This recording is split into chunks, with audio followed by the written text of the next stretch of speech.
ब्रजभूषण शरण सिंह, जिनका नाम लेते ही दिमाग में एक ही छवि उभरती है, बेलाग, बेलौस और बेबाक बोल। वैसे तो ब्रजभूषण शरण सिंह गाजीपुर के अति प्राचीन हथियाराम मठ पहुंचे थे बुढ़िया माई के दर्शन करने और माथा टेकने, लेकिन जब माइक सामने आया तो वही हुआ जिसके लिए वो जाने जाते हैं, यानी सीधा, धारदार और थोड़ा तीखा बयान।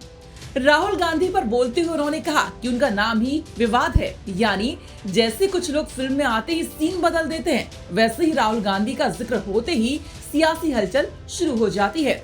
राहुल को उन्होंने कमजोर विपक्ष का नेता बताया और तंज कसते हुए कहा कि अभी ऑपरेशन सिंदूर खत्म भी नहीं हुआ, आग बुझी भी नहीं और विपक्ष किंतु परंतु करने लगा। अब ब्रजभूषण भले खुद सियासी कुश्ती से थोड़ा पीछे हट गए हों, लेकिन शब्दों से दाव लगाना उन्हें अब भी बखूबी आता है। सेना और पीएम मोदी के ऑपरेशन सिंदूर की जमकर तारीफ करते हुए उन्होंने कहा कि अब भारत सिर्फ बात नहीं करता, मिसाइल भेजता है। राजनीति की बात किया जाए तो राहुल गांधी जो है दोहरी नागरिकता की को लेकर जो है उनके खिलाफ एक याचिका दाखिल की गई है। राहुल गांधी जो को दोहरी नागरिकता को लेकर, राहुल गांधी का नाम ही विवाद है, उनका नाम ही विवाद है और ये दुर्भाग्य है। कांग्रेस का भी दुर्भाग्य है, देश का भी दुर्भाग्य है, क्योंकि हमारे लोकतंत्र में सशक्त विपक्ष की कल्पना की गई है कि विपक्ष बड़ा मजबूत होना चाहिए, जो समय समय पर अगर सरकार कहीं भटक रही हो तो उसका रास्ता दिखाने का काम करे। और राहुल जी खुद ही हमेशा विवाद में रहते हैं। अब जैसे वर्तमान समय जो परिस्थिति है, अभी भारत पाकिस्तान का एक तनाव का दौर गुजरा, तो उसमें इन लोगों ने कहा कि हम हर तरीके से सरकार के साथ हैं, सरकार जो भी करे हम उसके साथ हैं। अभी युद्ध विराम ठीक से हुआ भी नहीं, अग्नि ठंडी भी नहीं पड़ी और तुरंत किंतु परंतु शुरू हो गया।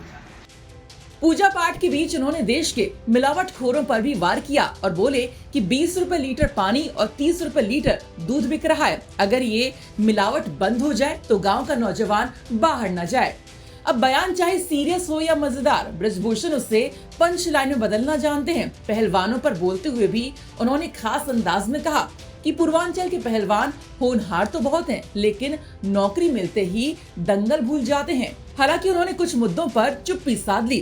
कर्नल सोफिया कुरैशी पर विवादित बयान के सवाल पर बोले कि मुझे कुछ मालूम नहीं, और अखिलेश यादव का नाम सुनते ही कैमरा देखकर मुस्कुरा दिए। शायद सोच रहे हो कि इस पर बोलूं या फिर आज रहने दूं।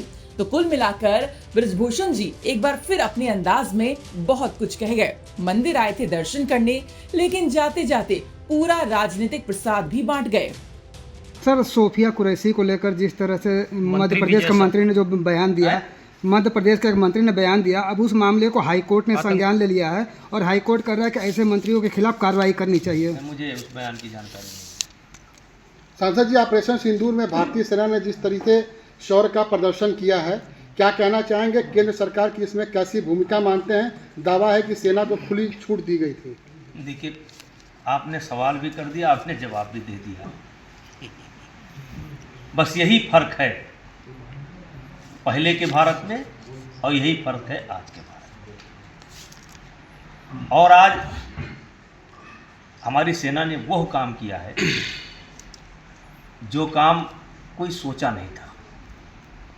यानी वो अजहर मसूद जो बयान देता था कि हम भारत की सांस बंद कर देंगे, मोदी की सांस बंद कर देंगे, आज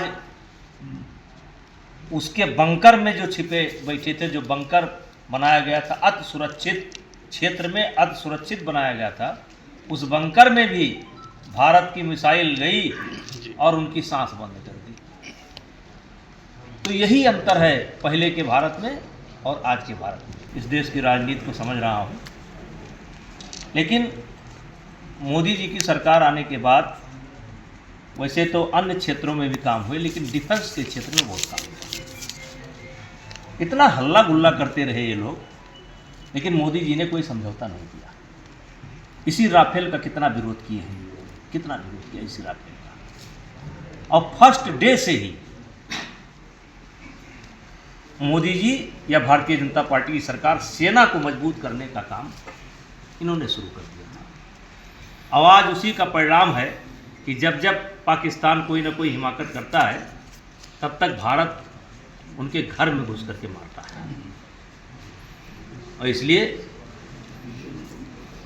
मोदी जी को सलाम, इस देश की सेना को सलाम। सांसद जी, भारत पाकिस्तान का जो जंग हुआ है उसमें तुर्की और अजरबैजान जिन्होंने पाकिस्तान का साथ दिया है, ऐसे में अब उनके साथ क्या करना चाहिए? डिप्लोमेसी है, ये ब्रजभूषण सिंह का विषय नहीं है। बीते दिनों अखिलेश जी ने ये ब्रजभूषण सिंह का विषय नहीं, ये बहुत बड़ा विषय है। इसको विदेश मंत्रालय, प्रधानमंत्री, वो सब जो है करेंगे। बीते दिनों अखिलेश जी ने सरकार, अरे अब यहाँ से कहाँ सर एक सवाल है कि योगी जी ने जो है कल एक बयान दिया है कि जो भी मिलावटखोर होंगे या नकली दवा बेचने वाले होंगे, उनका जो है तस्वीर जो है सार्वजनिक चौराहे पर लगाया जाए। किससे मन की बात कहूँ, सुनने को तैयार कौन, फुर्सत किसको की। नकली घी, नकली तेल, नकली मिठाई, नकली खोआ कैसे बिक रहा है? और आज से बिक रहा है, कैसे बिक रहा है?